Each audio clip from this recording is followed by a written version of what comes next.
This podcast is brought to you by Most Valuable Podcasts, saving your day from boredom with the best podcasting entertainment. What's up, super fans? Ricky Widmer here, along with Sean Anderson. Hey. It's still weird. Yeah, I also didn't think you were going into me right away. No, I didn't think you were. I go around like you did. I know, but I thought I had a little bit more time, and I just wasn't expecting just it. Hey, super fan. Hey. Sean Anderson. Hey. And Dave Oster. Hey, everybody. And this is Super Fans. If you're new, this is where we talk about Chicago sports. I can mention that the Bulls are going to make the playoffs, and I'm not going to get hate that, he's a Bulls homer over here. I like that they think we created the Super Fans just to hold the Bulls bias over here. It's like, no. We did it because we like Chicago sports. That was 100% my hope. But that was absolutely my hope to not listen to Bulls takes. Like, that wasn't our intention. That was my intention. There was a part of it that's like, Speak for yourself, brother. Two-thirds. If we create it, then we don't have to do Bulls topics on the fast break. That's what it mainly was. So I just don't have to do Bulls topics on the actual podcast. And like for me, I know for me it was like, hey, I like talking about Chicago sports, and we can talk about the Sox and the Cubs a little bit, and the Blackhawks, and I know the Bears topics that we did on the Onside Kick usually got a ton of views. But welcome if this is your first time into Superfans. We got a jam-packed show. Going to be talking about some comments made by David Samson, Forland Marlins president, about what Jerry Reinsdorf told him. He basically was on Levitard's podcast, The Mystery Box, right, Sean? Yeah, Mystery Box. I got Box. that name right. Then he was on, it was Mully and Hugh? Mully and Haw. Mully and Hall. Yeah. I'm not a 670 guy, so the names are a little bit. I got to start getting into 670. Because I worked there. I used to be ESPN was all I listened to in Chicago sports. WMVP, please. But we're also talking Sam, patron's going to be talking about Da Bears, and then we may or may not hit the Bulls on this podcast. You'll have to wait and see at the end if we do. But before we get into it, make sure I'm going to pitch the Twitch channel, twitch.tv/mostvaluablepodcast. If you like basketball, we're going to have a fantasy basketball live stream next week where we're picking the teams with everyone. And also, if you have Amazon Prime, go ahead and throw us your free sub because, as Kurt Schilling once said, why not us? And why not throw that sub over our way? But let's get right into it, gentlemen. And what we're talking about is the first one. It's basically David Samson was on the Mystery Box, Levitard's podcast, and said that Reinsdorf told him, or advised him, I should say, to finish in second place every year because it will impress an organization's fans, but also leave them wanting more. Then he was on 670 The Score, and he explained that comments were made in the anti-tanking context before tanking became an accepted and often praised organizational strategy in the MLB. Samson indicated that Reinsdorf made the comments after the White Sox had finished second place 4 years in a row, and around the time Samson broke into baseball, that would put the timeline after the 99 season as the White Sox finished second in their division between 96 and 99. And with that, after he made the comments on Levitard, Reinsdorf did make a statement through White Sox PR and said didn't remember. He did not recall that. But to add into that, in the actual interview with Mike Mulligan and David Haw on 670 Score 5 to 9, listen at 670score.com, he said that it was not in jest. What Reinsdorf was saying was not in jest, and he doesn't find it to be a bad story. And he was not saying, do not win. Let me be clear. Ideally, you always want to be in it. He said pretty much you're finishing in second place, so there's a good chance that you might finish in first place. That you at least want to be in second place. So he was pretty much more saying that, and I think that the clarification does put Jerry in a better frame. And you were talking when we were coming up here, Ricky, before we did our pre-show, even pretty much before we were even talking about pre-show stuff, that you were like, if I'm a White Sox fan, I'm pissed off by these comments. I am. And immediately when you're not a White Sox fan. No, but if I was, I'd be pissed. But here's the thing is, as a White Sox fan, and when I first originally heard the comments, I had the same exact reaction that Dave did. And I was like, that's a total Reinsdorf move. Acting like I know Jerry Reinsdorf. Absolutely. Which I don't.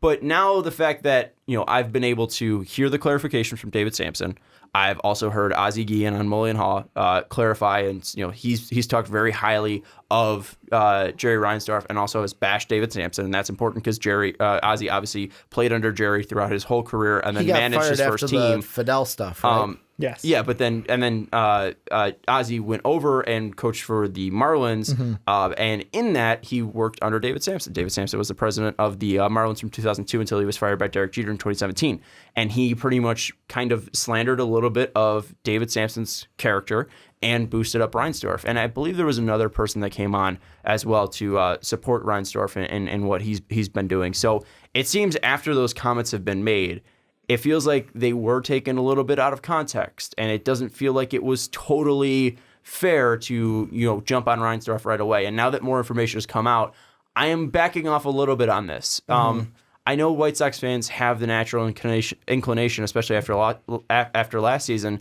to say that the White Sox are cheap and that they don't want to spend. And you hear the reports coming out that they offered Manny Machado $250 million over 10 years instead of $300, which was his asking price. And they threw in incentives as well to possibly get the total up to $300, but they weren't going to give him the full $300. Yep. And I think that's what mainly most people are basing their original opinions off of what has happened recently when the Reinsdorf and the White Sox organization have been put in a situation to spend money. And I think that my original inclination was to be pissed off, but now taking in more, I do think that those two can be separate. I don't think Jerry Reinsdorf wants to be in the situation that the White Sox are currently in, and if he could get this team to second place, I think he'd be very happy with it. And currently, to be frank, as a White Sox fan, I'd love to be in second place. So I don't really hate the comments, especially if it means, I do want to make the playoffs still. And I do think that Jerry Reinsdorf does want to make the playoffs because, one, I think he cares about the White Sox. He's been the owner since 1981. And also, if it's all about money, making the playoffs is going to make you more money. So I don't think Jerry Reinsdorf is a stupid businessman. That's why he owns the Bulls and the White Sox. So out of all of this, I don't think that the original comments made on Mystery Box by Samson fully represented the comments made by Jerry Reinsdorf if they were made in 2002 or around that situation. And also, I am not going to bash Jerry Reinsdorf if he said this because honestly, if this team was finishing in second place every single year, I'd be happy because they're competitive and they're competing and they're close. And, you could take that in many different ways because is this team young enough and are they fully scraping this down to compete? That's what we saw when they were making moves to bring in Todd Frazier and all these veterans. It's like, no, we need to strip this down and really move away from all this stuff. Maybe that argument could be brought into to factor, but I think overall, I think Jerry was misrepresented at least when this story first came out. I agree with you on the misrepresented, but at the same time, that's still exactly what happened. It's not a shocker. It's not a swing for the fences answer. Jerry was always the guy who was, in my mind, throughout my history of being a Sox fan, was the guy who's going to pay for a big name, but it's a past his prime big name because he's trying to put butts in seats because he is a bottom line first kind of a guy. And he's made that apparent because we absolutely love over-the-hill left-handed power hitters. That's the White Sox jam for 20 years. It lines up. When the actions are exactly what he said, it hurts a little. Am I disappointed that he's saying don't swing for the fences? Not really. Because in baseball, it's not always the best team that wins in the playoffs. It's not always the best team that's going to take it all. So if you're in second place and you're competing for that playoff spot, you have every chance to get there. And once you're in, you've got same exact chance as everybody else. So I'm not angry at it. I think I like you said, I wasn't surprised to hear it. It's one of those situations where that lines up. It lines up with exactly what we've seen. And like you said, second place, depending on where the team's at, could be a great thing, could be a little disappointing, could be a sign for change. And it just depends on the circumstances around it. And Ricky, you can jump in after this, but I agree with you, and I think the biggest thing is that if there was no clarifications for this, if this was said and this was heard and we just had this quote along, I'd be like, yeah, Jerry said that. I think you could 100% take that as a fact if we didn't have this clarifications. But after the clarifications, I kind of lean all right, I don't think Jerry meant ill will if he did say these things to David Samson, because it's not really bad advice. Hey, if you're in second place, no one is going to kill you. Exactly. Aim so low that nobody even notices when you don't hit your goal. But I mean, I think that quote can be misinterpreted though, because I think it's really, aim low as in your lowest bar should be second place, because at least that's a decent season. If you're finishing second place in your division, that's at least decent enough. Right. Where you still have that top end of going to being the first first in your division, going to the playoffs, and we obviously have seen so far in this playoffs alone in the MLB that anything can happen once you reach that spot. Mm-hmm. Yeah, I mean, I don't know. I'm on a different side of it because of if I'm looking this year, especially what happened to my team this year. Yeah. We're like, look what happened to the Cubs. We finished technically third, but like we were so close with the Brewers that basically both of us finished in second behind the Cardinals. Mm-hmm. And look what happened. Our manager, who won us a World Series not even 3 years ago, who isn't a bad manager, got canned for it. Yep. And the thing I look at is taking with a grain of salt the time period and the ecosystem at the time. Mm-hmm. You got to understand the Yankees were a powerhouse back then. The Indians were a powerhouse in the AL Central. So it's like I look at it and just the 4 seasons that they mentioned that the White Sox finished second. You had the 1996 season where let's see. Oh, no, I'm looking at 97. The 96 season, they finished second behind the 99-win Indians. They had a chance to be the wild card team. They finished 3 games behind Baltimore, but they weren't. It was every season after that where that wild card was lesser and lesser. The Red Sox won it one year. The Yankees got the wild card the other year, but the Indians were leaps and bounds They were better stacked than the White Sox. So it's like, I wonder if Reinsdorf...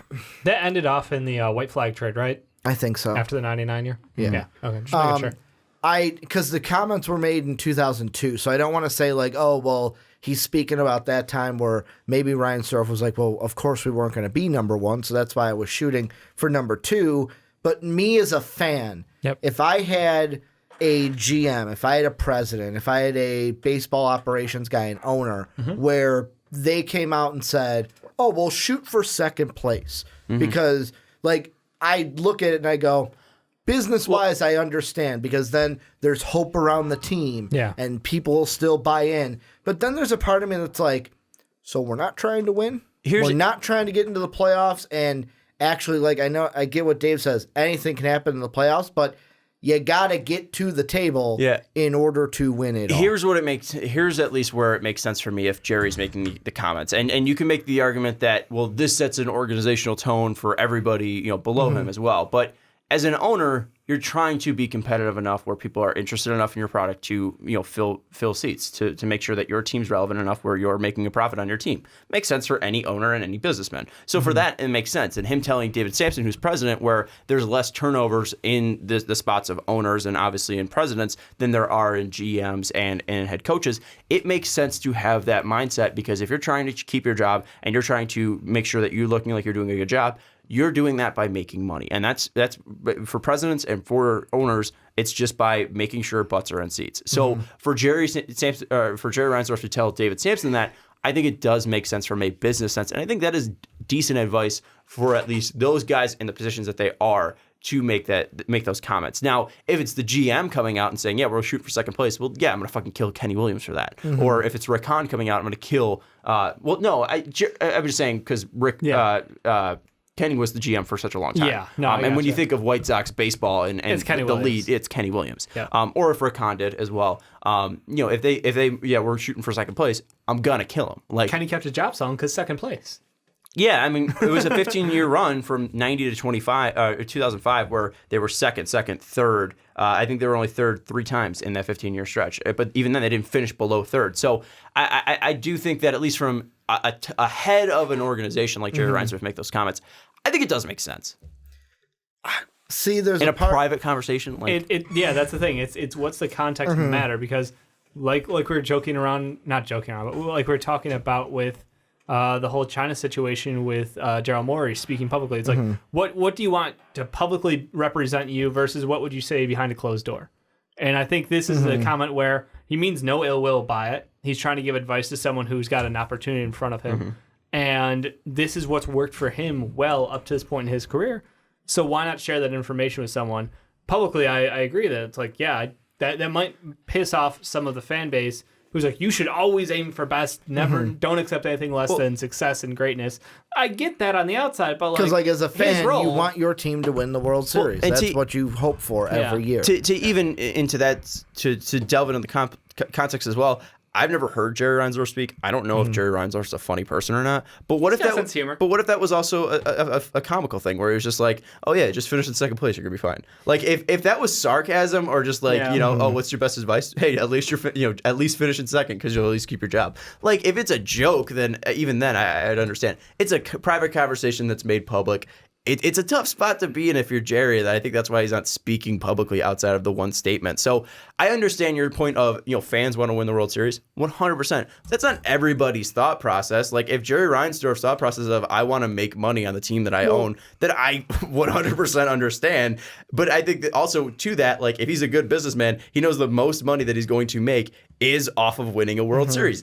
It shows in 2005. That was the highest or I think it was that caused the highest attendance because next year that's when the Sox really started picking up attendance in 2006. That's going to produce the most attendance and the most monetary gain that you can get out of your franchise. So I don't think Jerry Reinsdorf would be upset at a World Series. Well, so I don't know if his mindset is let's not win the World Series. There's also another thing I think played into this too is. Let's say I'm not going with the tongue-in-cheek approach that you said maybe it's like that. I'm assuming, let's say it's a serious statement that he made to Samson. The thing that the White Sox have to worry with and had to worry about when you're talking about making money is you got another team in town. And no, I know you shrugged. The Cubs were bad then. I get it. It doesn't matter that they're bad because it's never been Cubs versus Sox when it comes to attendance. But what I'm saying, the Sox have been who they are for however long. But if he wasn't finishing in second, look at the team right now. Where you guys talk about how games are so cheap and tickets are this cheap, and great. You look at White Sox games and it's like, wow, there's a ton of open seats. I'm sitting here going. I haven't been to it, and I'm not complaining. I haven't been to a Cub game. He hasn't been to a Cubs game in a long time. No, I'm not going to pay that much money. I'll watch them on TV. But now I'm still supporting the team, which I don't care about. I'll incredibly pay for douchey move. I mean, when you get good, the Yankees have their own network. You're not the Yankees. When you get to a certain level, you expect that. We got one. We got one. You guys aren't even in the same league. No, I'm not saying we're in the same league as the Yankees, but I'm saying network-wise, that's the goal for teams. You got one, and you got all full of themselves. To get a network to Northsiders to get that income in. Technically, they do have more than one. Technically, so I will back you up. You have more than one. You have one in the last 108 years. The point I'm trying to say, Dickbag Dave over here, I'm just saying, tries to make this I'm mentioning the North versus South. But I think Ricky's point is that the teams that have networks are the Yankees, Dodgers, and Cubs, and that's because of the status that they have when it comes to national outlook. They are the biggest teams right now in baseball. Look at college football. Are the Longhorns right now fighting for a national title? No, but they've got their own network. Right. And I know college football is different, but my point being is. I think that having another team in town played into it because when we talk about baseball, what do we talk about most? It's a very regional kind of sport. Yeah. Where it's like if, let's say, you're from Toronto, you're a Blue Jays fan because that's the team that you grew up with, and you know what? When it's on TV, all the games are on TV. Am I saying you can't be like Jake, who he's a Philly guy, but he's a Yankee fan? No, some of those Saints happen. Fan. He's a weird fellow. But baseball is the most regional of all the fan bases, and you got two teams in town. So it's like, hey, you know what? We got to get in that second place so fans come to our games. I know that the Cubs had the lovable loser thing, and it was like I never felt like Cubs games were like, wow, there's nobody here. But it's not. It was never like it is now, where it's like ticket prices are so high and it's so hard to get. But if you look at historical Cubs attendance versus Sox attendance, the Sox have had more. I would say, right? What? Or am I thinking the other going on? side, the No. level of losers? No, the Cubs historically, year over year. You're But trying is to make that- the argument that the No, I'm asking, because I was a little kid at the time. The Cubs have murdered the Sox in Is that attendance, just- I think, since the birth of Is time. that just because Yeah. our fan base are just masochists and just like No, going to watch our team even though we were bad? I think there's a lot of socio-economical things that kind of build into the location of the stadium, True. the fans Good who have point. availability to it. Since I was born, the White Sox have been over 2 million in attendance 7 times. The Cubs have not gone under 2 million since Then- I was born. Then Yeah. we'll take that. And they've been above 3 since I think- 2004. On the business side, does They that dipped a help little the bit in comments? 2012, 2013, and 2014, but they were still beating the White Sox. Then on that side, does it help the comments made by Jerry because it's like, hey, you know what? We're not like the Cubs. We can't just be in last place and people will come to our games. We got to shoot for, like, even if we're not going to win because to the be Indians are respectful. so great, we got to get to second so that I can make my bottom dollar. I think like, that's the is way I'll go closer with to it. a Yeah, true argument then. again, that's why I really can't bash Jerry a ton. I just think that he should have pulled the trigger on the rebuild a little bit sooner. Agreed. And I think now it's going to be interesting coming into this offseason because those were his comments to possibly make the bottom dollar, but you've been making the bottom dollar. This team is ready to, I think, explode. You have possibly a top 10 player in your league in Yohan Moncada. You definitely have a top 10 pitcher in your league in Lucas Giolito. You have the AL batting champ, and I'm not going to come out here and be like batting average matters because I am stark anti-batting average. But here's the times that batting average matters. When you hit over 400 and when Tim Anderson's the batting champion. So those are the only times that batting average ever fucking matters to me. So I'm pumped about it. Shout out Tim Anderson. I'm all about stick talk. Literally I'm all the about you chucking realest your bat. fucking MLB player. He's ice cold. Make the Love game that fun dude. again. That guy's awesome. But yeah, you got the batting champ. You got the RBI champ again. Two stats that do not matter. RBIs are Jose Abreu is not the most clutch batter in the league. Come on, get out of here. But you do have pieces that can explode, and you have Kopech coming off Tommy John. You have hopefully Ronaldo Lopez. He showed some sparks in the second half. You obviously have Dane Dunning coming off of Tommy John, but he was a big pickup as well. But you also have a ton of money that you can spend, and Anthony Rendon's available, a 6+ WAR player who just had a season of 1,000+ OPS. You have the ability to possibly add on 2 starters, and if you want a big guy who's been pitching in playoff situations, you can go out and get Garrett Cole. Now, it's really about if those guys want to come here, but you do have the money to be competitive. And if the It biggest thing helps that you were in talks with Manny, and I'm going to say Manny. I don't know how serious the Bryce Harper talks were. The Machado was more serious than Harper, without a doubt. We heard more about Machado and there being an actual deal from the White Sox coming out from them. They definitely made a play, and you could see that from the moves of bringing in Yonder Alonso and John Jay, guys that he is close with, obviously through marriage, and then obviously just through friendship. I was going to say, what is it John Jay? who's his Yonder brother-in-law? Alonso is Manny Machado's brother-in-law, and John Jay is their friend. But yeah, but with that was a money problem. But was it a money problem because they didn't believe in Machado's long-term production and they didn't think he was worth $300 million? And you could see this year that Yohan Moncada was a better producing player this year. He was the number 1 prospect in baseball, so maybe they didn't want to make sure, maybe they just didn't want to give him that money if they already had 2 guys in Tim Anderson and Yohan Moncada that they believed in. And if he signed, great, that's gravy on top because he is better than the second baseman that we have right now. We can move Moncada to second, keep him at second or whatever, instead of moving him to third and keep Manny at third, or we can move Tim out to center field. But how much is that going to worth and hurt us in the end? Yeah. So I don't really blame them if that's the decision of, hey, this is why we don't give him $300 million.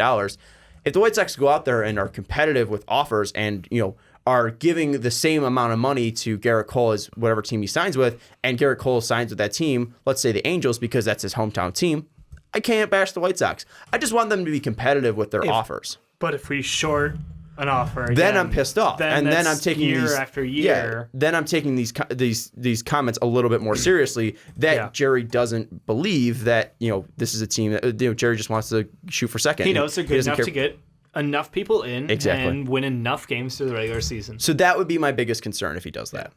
No, I agree. I think it's going to take a show of spending to prove that this isn't who he is and this isn't what he'll be remembered for. Then I'll ask you this, White Sox fans in the room.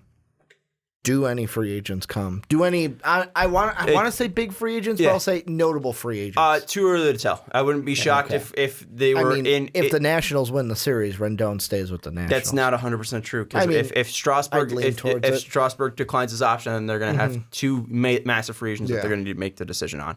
Yep. So I don't know what's going to happen. I don't know what notable means either. If they want to go out and get bulk free agents to make sure that they fill out the DH spot, the second base spot. Well, Madrigal is most likely going to fill the second base spot, but right field DH and two starting rotation spots are going to be the key for the White Sox. It's going to be, do they want to, get massive depth? If their two starting pieces don't work out, then maybe. So it just depends how they spend that money. But overall, if they spend the same amount of money as what Garrett Cole and Anthony Rendon combined would cost, or a little bit under that, or in that ballpark, I'd be fine with that. So I don't know. It's too early to tell would be my answer on if they sign notable free agents. I'm getting my hopes up, and I'm willing to be crushed at the start of March.